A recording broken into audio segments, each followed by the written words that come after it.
with the new reel, and my today's reel is about Iran clearly says that there is no plan to talk with US. Recently Iran के foreign secretary spoke person ने ये बात बहुत ही clear करी है। उन्होंने कहा है कि there is no plan to talk with US, क्योंकि हम अपने कंट्री को प्रोटेक्ट करने के लिए या अपने कंट्री को डिफेंड करने के लिए काम कर रहे हैं। हम अपने कंट्री को डिफेंड करेंगे, अपने कंट्री को प्रोटेक्ट करेंगे। ये बात उन्होंने यूएस के रिसेंट रिएक्शन को लेकर करी है कि रिसेंटली यूएस ने जो ईरान की कोस्ट लाइंस पर स्ट्राइक करी है, इसके चलते उन्होंने कहा है कि इन्होंने जो ये जो कमिटमेंट था दोनों कंट्रीज के बीच में, इसको बीच करा है। This is a beach of commitment and bad fair, और हम इसको सपोर्ट नहीं करते, हम ट्रस्ट नहीं कर सकते यूएस पर।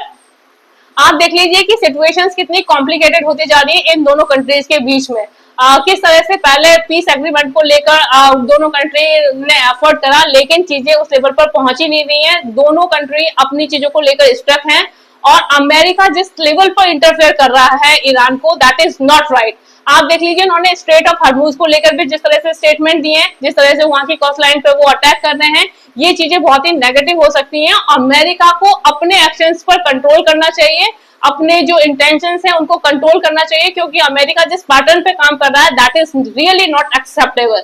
ईरान जैसे कंट्री को कंट्रोल करना अमेरिका के लिए बहुत नेगेटिव हो सकता है, और ये चीजें अमेरिका को जितनी जल्दी समझ में आ जाए उतना ही इंपॉर्टेंट है।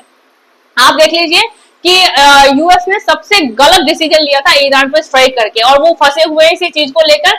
फिर भी वो अपनी अपने इमेज के लिए या अपने आप को दिखाने के लिए कंटिन्यूसली चीजों को ट्रिगर कर रहे हैं, और ये चीजें किस लेवल पर ट्रिगर होकर वर्ल्ड वॉर जैसी सिचुएशन को क्रिएट कर सकती हैं, that's really important to understand. Recently Donald Trump ने चाइना को वार्न करते हुए कहा था कि चाइना जिस तरह से ईरान को वेपन्स दे रहा है, डेफिनेटली रशिया और चाइना सब सपोर्ट करेंगे ईरान को, और यदि इस तरह से चीजें कॉम्प्लिकेटेड होती गई तो ये चीजें किस तरह से वर्ल्ड वॉर में कन्वर्ट हो सकती हैं, किस तरह से सिचुएशंस कॉम्प्लिकेटेड हो सकती हैं, that's really important for the USA to understand all these things. आप देख लीजिए डोनाल्ड ट्रंप अननेसेसरी चीजों को एग्जैजरेट करके अपने सेल्फ सेटिस्फैक्शन या अपनी इमेज को क्रिएट करने के लिए किस तरह से चीजों को कॉम्प्लिकेटेड करते जा रहे हैं, और वर्ल्ड के लिए एक कॉम्प्लिकेटेड सिचुएशंस क्रिएट कर रहे हैं। स्ट्रेट ऑफ हॉर्मुज जहां से कितना ट्रेड होता है, अप्रोक्स 40% ट्रेड होता है ऑयल और नेचुरल गैस का। कितने कंट्रीज सफर कर रहे हैं, किस तरह से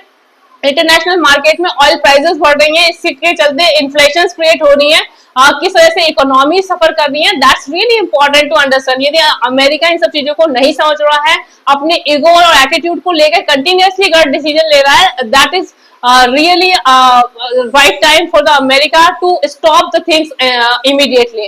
अदरवाइज ये चीजें किस लेवल पर ट्रिगर कर सकती है, किस तरह से वर्ल्ड को इन सब चीजों को लेकर सफर करना पड़ेगा, that's really important to understand. आज के टाइम में जहां पर न्यूक्लियर वेपन का टाइम है, और यदि कंट्रीज इस लेवल पर स्टक हो गए चीजों को कॉम्प्लिकेटेड कर रहे हैं, तो आप सोच सकते हैं कि चीजें फ्यूचर में किस लेवल पर पहुंच सकती हैं। So it's high time to understand all these things properly. USA को बहुत ही पीसफुली चीजों को मैनेज करना चाहिए, अननेसेसरी इंडल्ज होकर चीजों को कॉम्प्लिकेटेड करने की जरूरत नहीं है। सो वही इससे बात है, suggest me your thought, bye bye, have a nice day.